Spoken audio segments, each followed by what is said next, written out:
guys, welcome back to Magic TV. My name's Craig. It is 9 o'clock. It's 9 o'clock on a Tuesday, which means it's time for a Magic News. Now, this is where I take all of the news that's happened over the course of the week and I try to bring it up and I try to talk to you about it and let you guys know what's happening in the wonderful world of magic. Now, if you have any magic news that you want me to talk about, please let me know in the comments down below. I would happily talk about it. It's been a slightly it's not been as big a news week as normal, in all honesty. It's quite of a slower news week, but there's still a few things that we can talk about, including one big topic. So we're going to get into that right now. Without further ado, let's get into this week's Magic News. Okay, so last week on Magic News, we talked about Jason Ladanye or Ladanye, and I mentioned last week I always struggle to know how to pronounce his name, even though I've met the man, I've interviewed the man. It's one of these things that I get a mental blank over. And weirdly enough, just before I went to shoot this video, I actually looked up how to pronounce his name, and then still, I'm not 100% sure. I think I've got a mental blank with it. But anyway, Jason Ladanye, let's go for Dane. We talked about him last week because somebody asked the question, can you reference on Magic News the controversy that's happened with Jason in Reddit? And I searched for things and I couldn't find anything, so I pieced together what it might be. Turns out I was completely wrong. A couple of people commented on the Magic News video asking me to address the exact thing that's going on. And I've got notes here. Let's talk about the notes. So there were 2 or 3 people that actually commented about this Jason Ladanye situation. So I'm going to actually read it out so you guys know what's happening with Jason on Reddit. And after I've read it out, I'll give you my 2 pence worth.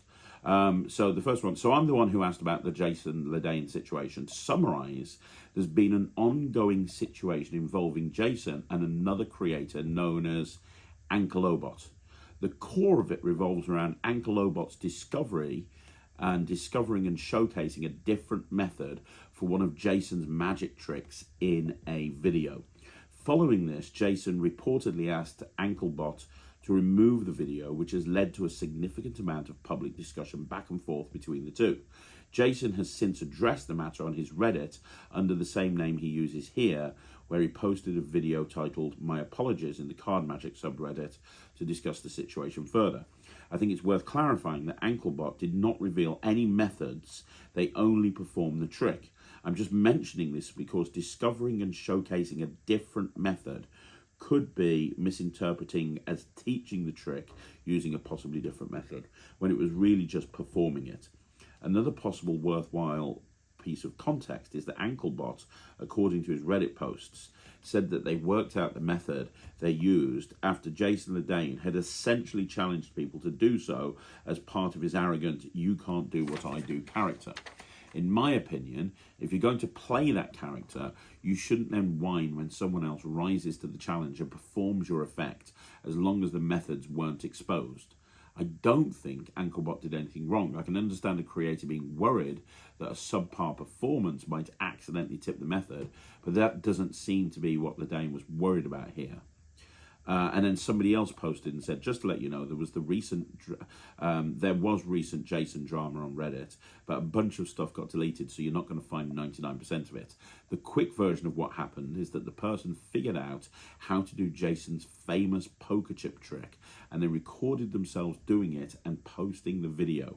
Jason reached out and asked them to take it down because it's not their trick, and the person went on Reddit to ask for advice about whether they should take it down or not. The comments were mixed about whether he should or should not. He then sent a message to Jason basically saying it's not your trick anymore and some other stuff, to Jason responding, yes, it is, take it down. The kid then took down the video, and then shortly after, Jason posted a video on Reddit somewhat mocking the kid for their arrogance, but nothing serious. The kid then responded by showing the messages they sent back and forth to each other, and there's a lot of the community that was torn on rather not the kid was an asshole or if he was within his rights. I don't know if there's a way for you to go back and actually look at anything, considering how most all of it was deleted, but that's the gist of it. Jason has a trick, random person posts the trick, Jason says, hey, don't do that, kid says, go fuck yourself, Jason says, no, fuck you, people are torn over who's right. Okay, thanks for everybody that brought that up to speed for me, because I knew nothing about that. I don't really hang around on Reddit very often. It's not really a platform I do. So it's interesting, isn't it? So the question is, what was Jason Ladanye within the rights? And it's tough, right? So here's the thing. Okay, so first of all, Jason's character, you are right. Jason's character is that of, I can do something you can't. No. Screw you. Jason's character is like that. And in the video, if he said, I challenge you to try and recreate this, or I challenge you to try and do this, he can't get all pissy and moany if somebody then did that. If somebody then posted a video and worked out the method and posted a video, he can't really be too annoyed about that, because that is exactly what I challenged the kid to do. Now, when Jason then got annoyed and asked the Anklebot, whatever his name is, to take it down, it very much depends on how he asked him. It says that there was a significant amount of public discussion between the two. And it's worth clarifying that Anklebot did not reveal any methods. They only performed the trick. So really, I mean, if he performed the trick and Jason challenged somebody to perform the trick, I don't think he has any rights to take it down. Also, like, how does he know it's the same method? I mean, the guy watched the video and recreated it. I mean, I'm assuming that it's the same method. I don't know. I didn't see the video. I didn't see anything. The way that this should have been dealt with, honestly, it sounds to me that a lot of this was done publicly. And that shouldn't be the case. A lot of this should have been done offline. The stuff that goes on in the Magic community all of the time. And I have a lot of stuff going on that nobody is ever going to know about, because it all gets handled offline. I've got this reputation for spouting off on YouTube, and yeah, I have done in the past, but generally as a rule, a lot of stuff happens offline that no one's ever going to know about. This might have been a very, very simple thing if Jason had just been, hey, congratulations, well done. You figured out the trick. Can you take it down, though, because it's not your trick? And just being really nice to him. Maybe offered to jump on Zoom and do a 1-hour session with him as a prize. Congratulations for figuring out the trick. Hey, I'd like to jump on Zoom with you, and we can have a chat, and I can go through some stuff if that would float your boat, or whatever the case may be. That would have been a different way to approach this. But it sounds like everything has been made public. Now, and I've been in many public flame wars and back and forth, and the problem is, when everything is made public, then you're going to have people take sides. Look at the Atomic deck, for example. With the fallout of the Atomic deck, and especially after Sean Devine posted his review, everyone took sides. There were people that were on my side, there were people on Sean's side, and the problem is, when you are on one side or the other side, it's very difficult. It's very difficult to make the other person see sense. It's almost impossible. Like, you look at me and the drama that I had for years with Unbiased Magic Reviews, that went away when we actually got on the phone with each other. When we actually got on the phone with each other and found common ground and realized that we had a lot of common ground at that point on, that's when a lot of the stuff between us, or pretty much all of the stuff between us, stopped. So it's much, and really, Jason needed to be the bigger man in this situation, because it's not like, when I've had flame wars in the past, a lot of the time it's like me and Luke Dancy, it's me and Michael Webber. That's not the case here. It's the great Jason Ladanye going one-on-one with some Anklebot that nobody knows, who, from what I'm reading here, did exactly what Jason said that he wanted people to do. And when he did it, he's now being an arrogant, cocky knob, is what I'm reading into this. And it's kind of like a David and Goliath situation. You're probably going to get, unless you're a hardcore Jason fan, you're probably going to get more people siding with the other person, just because it's this whole, David versus Goliath type scenario that we have here. So yeah, I mean, the best way, honestly, the best way to deal with this would have been to take it offline. But honestly, I mean, look, here's the thing. The question is to Jason, if the video by Anklebot had been left to stand, so what? So what? It's not like he's revealed the method. It's not like he's told everyone how it's done. It's not like people don't realize it's your trick and he's trying to take credit for it. I don't know what his famous poker chip trick is, to be perfectly honest. But it's not like he's trying to take credit for it, as far as I can read here. That's not the case. He's doing what you told him to do, try and figure it out, and he has, and he's posted a video. You know, there's an argument to say that this should have been dealt with very, very differently. You should have made a video going, man, I never thought anybody would figure this trick out. That's absolutely amazing. We've got this user on Reddit, his name's Anklebot, and he has managed to replicate the trick that I did. Check this video out, and then play the video and say, dude, congratulations. I'd really appreciate it if you don't show it to people. I'd really appreciate if you don't like share the method, but I'm super blown away that you were able to actually come up with this. So I've got an even bigger challenge for you. See if you can come up with this one. See if you can figure out how this one works. And then you do some other crazy thing that you don't think is going to work out. And now that leans into your character. And now you've got everyone talking positively about something else. You've given the kid credit. He's going to be your biggest fan. You know, you've still maintained that you've taken ownership for this. This is your trick. I think that would be the way to do it. You know, whenever anything happens, you can turn it into a negative or a positive. You can spin any problem into a negative or a positive. It's just how you choose to deal with it. And what's happened here with Jason, who should know better really, is that Jason has this situation that he's perceived as very negative, and he's gone completely about it the wrong way. He's gone into a war, a battle on the internet very publicly, and you're never going to change anyone's opinion on the internet. Tell me any time ever on the history of the internet where arguing with somebody has changed their opinion. It's never going to happen with anonymous accounts, with, you know, like anonymity. I always struggle with that word. Over the internet, you know, you're always going to be in a situation where you're just going to end up arguing with each other. So what you've done is you've taken a negative situation and you've made it worse by leaning into the cocky, arrogant character. If you'd have just acknowledged them and said, well done, fantastic, and used it to promote something else, I think that would have been a much better approach. At least that's my opinion. That's what I would have done, probably. And the other thing is, I guarantee you, he rushed into making that reply. He rushed into making that comment. And I understand that. Something happened about a week and a half ago where I got some information off a friend that somebody had said something about me to them that was quite negative. And this person who said something about me to them, I considered a friend. And I rang them up and said, what the fuck do you think you're doing? Like, because it was something that was quite serious and quite negative and quite damaging. And this was somebody who I considered a friend that I'd helped out an awful lot. And that really hurt me badly, and that really pissed me off. And so I didn't sit down, I didn't think about it. I just reacted, and I rang them up and I was like, what the fuck do you think you're doing?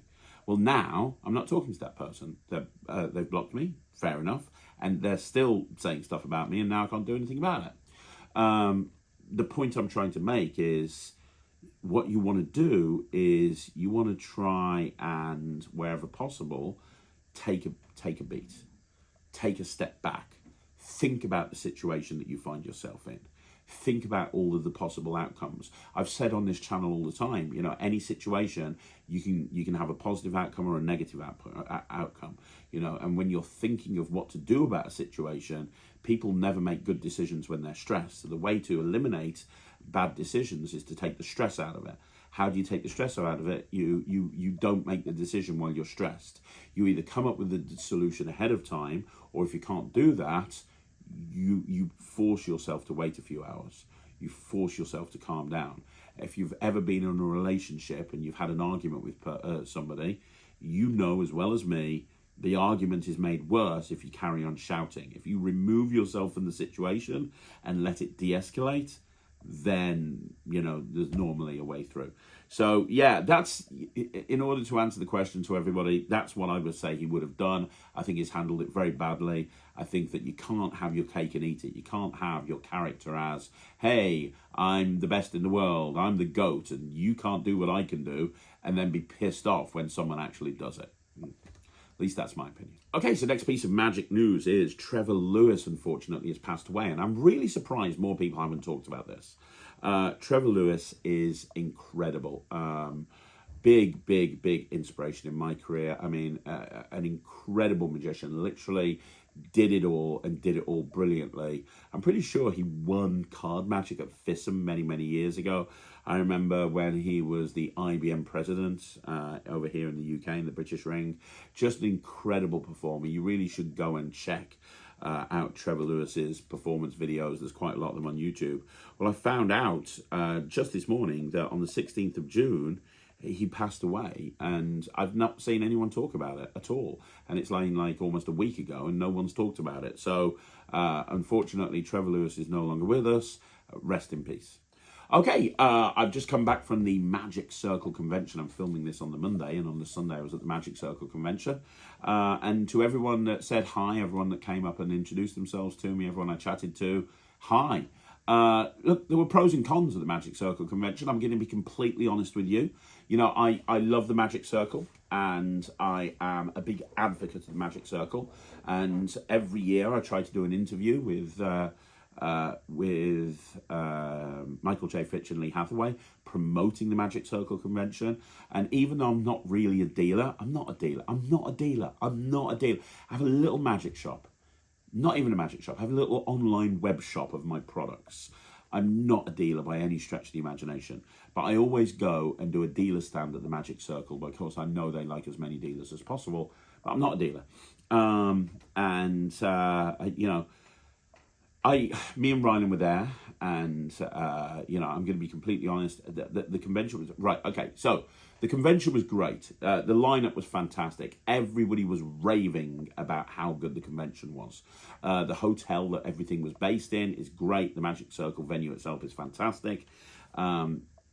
Really great, very well organized, very well organized. A lot to love about the convention. And every year it gets bigger and bigger and bigger. Every year it gets better and better and better. But this is not the sort of channel where I'm going to sweep negatives under the carpet. And there were two negatives. And the first negative is in the theatre, in the Magic Circle Theatre, the air conditioning was broken. And I had a couple of fans in there, but the air conditioning was broken. The temperatures were getting up to 34, 35 degrees. It was ridiculously hot in there. And, you know, Matt was at the convention, and he told me that he almost passed out during the Mark Paul lecture. And it was ridiculously hot. I had people coming up to me going, I had to walk out halfway through that lecture. I had to walk out halfway through that lecture just because I couldn't stand the heat anymore. You put all of those people into a very small theatre, and you have no air conditioning. It's not a great situation to be in. To the point that myself and Matt and Ryland were supposed to stay after the dealer hall had finished to watch the gala show in the evening, and we never did. And the reason we didn't is because we both all three of us kind of said to each other, it's going to be ridiculously hot. It's going to be so hot. It's going to be uncomfortably, unbearably hot. And I know a few other people that didn't go to the gala show for that very same reason.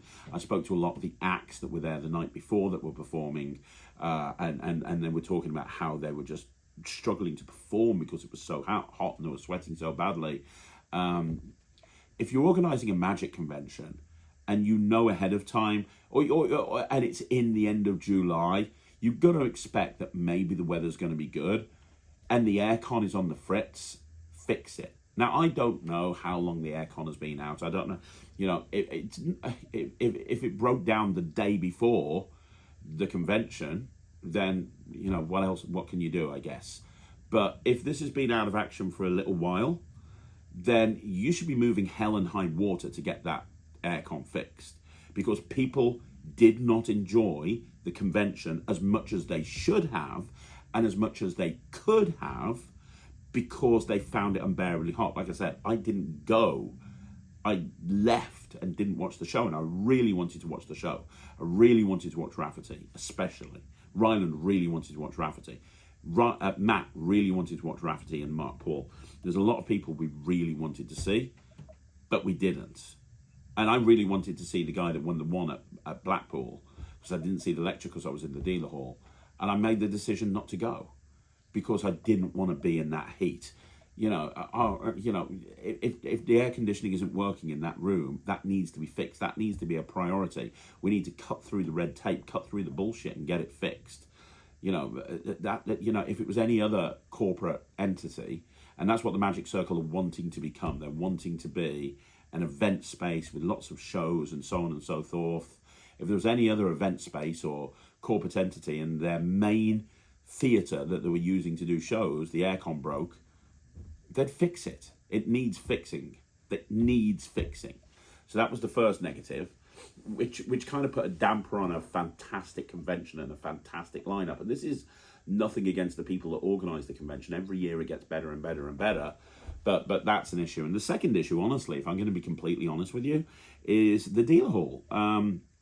The first time I came to the Magic Circle, so I've been doing it at I've been coming here as a dealer for 4 years now. And the first year, it was rammed. There were two rooms, an upstairs room and a downstairs room, absolutely rammed with dealers. Dealers were absolutely everywhere. It was insane how many dealers there were. And you had big name dealers as well. The Alakazams and the Monster Magics and so on and so forth, selling an eclectic range of magic, eclectic range of material. And then every year, there's been slowly less and less people coming to the Magic Circle convention, and less people attending. This year, I don't know, I was in the upstairs room, there was Trix, there was Magic TV, there was Mark Bennett, Thomas Moore, Macro Magic. I don't know, it was about 6, maybe 7. And then downstairs room, there was 5 or 6. David Penn left halfway through. Chuk Boom were probably the biggest dealers there. There were no dealers that sold stuff. Like there's Magic TV that sells my stuff. There was Mark Bennett that sells Mark Bennett stuff. Trick Boom selling Trick Boom stuff. There was nobody selling generic stuff. Nobody. And every year I've barely covered costs, which I don't care. I go to support the Magic Circle, and I go to do it because I really believe in the convention and I believe in what they're achieving, and I love to help and promote in every way that I can. And I haven't, a lot of my stuff, if I have a dealer stand, a lot of people have already bought it. It's not like I can have the Savant deck sitting there, for example. A lot of people have already bought my stuff, so it's fine. People come up and say hi. I don't really care about making money. I never cover costs, so it's not a problem. That's totally not an issue. But to anybody who takes this seriously as a magic dealer and therefore getting a stand at a magic convention, anyone who takes it seriously, they wouldn't come because the dealer room wasn't interesting. You went around the dealer hall. You went around once. You went around twice. You went around both rooms. You kind of saw everything in 5 minutes, and then you're hanging out in the hotel or you're hanging out in the Magic Circle bar because there's really nothing to see. But the thing is, the Magic Circle, the dealers need to be the lifeblood of the events. Yeah, the events are great, and the fact that it's at the Magic Circle is great, but you need to have dealers there. And if you don't have dealers there, what's the point in having a dealer room? If dealers are unimportant, what's the point in having a dealer room? And personally, if I was organising this convention, I'd be moving hell and high water to get the Alakazams there. I'd be moving hell and high water to get the Monster Magics there. I'd be moving hell and high water to get those type of people there, because they are a pull, they are a draw. People will come in because of those magic shops. They just will. People love Alex. People love Peter and Harry and Andy and those guys. And if you haven't got them there, I don't know. I was just basically sitting there twiddling my thumbs for like the best part of 6 hours, 7 hours. Well, from 9 till 5, 9 till 5, 8 hours. 8 hours. I was just sitting there twiddling my thumbs, and a lot of the other dealers were as well. And obviously, it's not been as successful for dealers because Alakazam chose not to be here this year. They could have. They're only down the road. Same with Monster Magic. They could have been there. They chose not to. The old Magic Circle dealer days were rammed. I remember going to the old Magic Circle dealer days. Everybody could attend.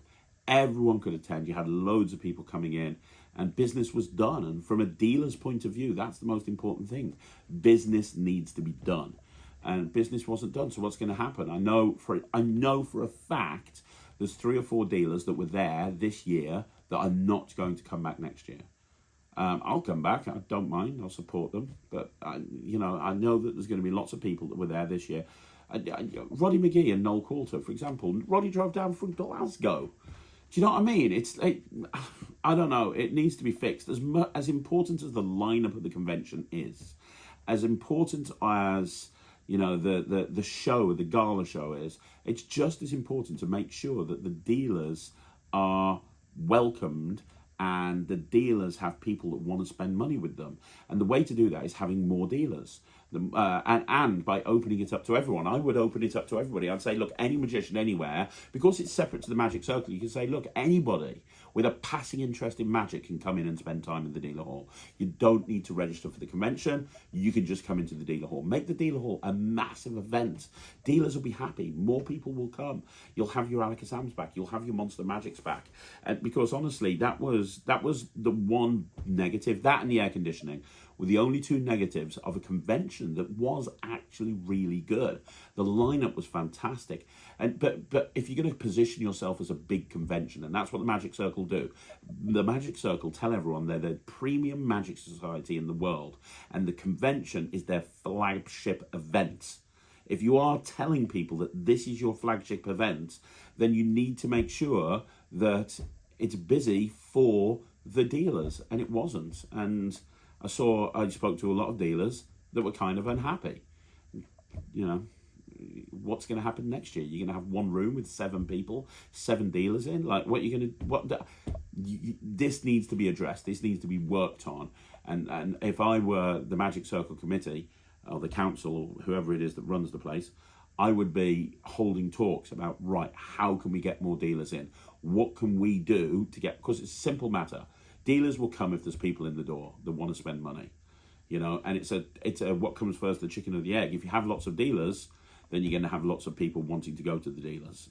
Dealers are going to make money, they're going to want to come back, right? If it was a small convention, this is less of an issue, right? But it's not. It's the Magic Circle convention. It should be the bollocks.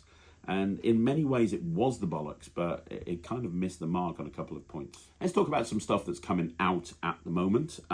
So I saw the Learn the Alphabet by Marcus Cruz. Now, I'm not the biggest fan of Marcus Cruz, but this sounds amazing. He has brought a trick called Learn the Alphabet, brought a trick out called Learn the Alphabet. It combines temple screen and 3D advertising by Henry Evans, with Henry Evans' permission. I love 3D advertising. And he's got this Learn the Alphabet thing where there's lots of visual moments where things are becoming real and letters are becoming real and there's colours involved. It sounds brilliant. No video, unfortunately, but it sounds really, really good. Now, Vanishing Inc. have put out a download, and the download they've put out is How to Solve a Rubik's Cube by Tom Crosby. Well, let's be honest, Tom knows a thing or two about solving a Rubik's Cube. There's lots of places that you can solve a Rubik's Cube. You can learn how to solve one. Cube 3, Stephen Brunwich, the Cube guys for a refractor project. You can learn a great way of solving a cube. But honestly, Tom Crosby is the GOAT when it comes to cube magic. When it comes to creating a brand with a Rubik's Cube, he is the GOAT. Also, he is an incredible teacher of magic as well. And I think the problem with the Rubik's Cube is that people make it sound more complicated than it actually is. And I think what Tom will bring to the table is he'll bring the ability to teach people how to solve a cube in a very simple way.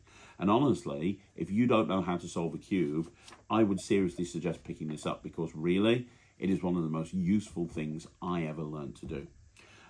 So what else have we got come out? So Chrono Card by Gimmick Magic. Michael Chatelain and Marco Markowitz have teamed up to create, apparently, the ultimate signed card, ambitious card. So the idea is that you're doing an ambitious card, and for the final phase, on the back of the card, you draw a line, and you have them sign one side, and you sign the other side, and it goes down in the middle of the deck, and they see the deck, and then all of a sudden, punk, the card appears on top of the deck, and they can actually take that card off themselves, and they can look at it, and it really is their signed card. Sounds amazing. It sounds really good. There's a lot of ways of ending an ambitious card by doing an ultimate final move.